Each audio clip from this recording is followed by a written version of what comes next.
تصمیم داری حالا پایتم خوش شد که چی کار کنی چی وظیفه رو انجام بدی انشالله که تیم اکبر آقای گل ده درباره خیاطی بود من که درس خواندن شده گفتم بالا نمیشه درباره خیاطی و شاگردی میای گفت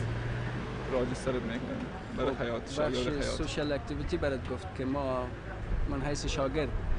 میگیریم خیاطی رو یاد میگیری و تصمیم داری که خیاطی کنی در آینده ان شاء الله.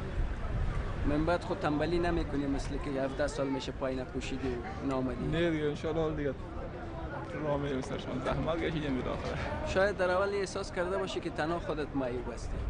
همونطور میشه وقتی که اینجا آمدی در اجتماع شامل شدی دیدی مردم که چقدر مردم معیوب است و پای میگیرن و تمرین میکنن و بالاخره عقیده به این میشن که معیوبیت کدام مشکل عمده ای نیست آدم میتونه در بالای زمین کار کنه درس بخونه زحمت بکشه روز اول من که یه پای کم دیدم خیلی مشکلات فکر کردم دیگه من برام خودم دور می‌دادمشون بعدش که ما امروز ولی بعدش که واجه گپ زدیم و یکی دوستا که من سه تا دوستا من دیدم مثل ما هستن خودشون راه میرن و مثلا پایم کوی نکردن چند تا کدام میشه با من دیگه روحیه قوی شده گفتم دیگه بعد از تمرین من بیشتر کردم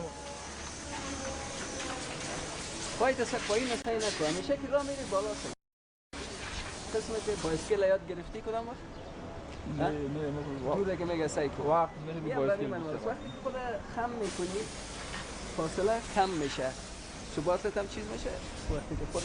تندرست و استوار میگیری قدم که برمیداری از پای در زمین بند نمیشه درست است؟ درست امتحان کردی؟ نه استوار باش جور سعی میکنی اکثر مایبین متوجه از این میشه که من اگر سعی نکنم قدم برداشته نمیشه حالا که او رقم نیست وقتی تو استوار است قدم برمیداری خودش همه عضلاتت حرکت میکنه و قدمت برداشته میشه درستان بکتر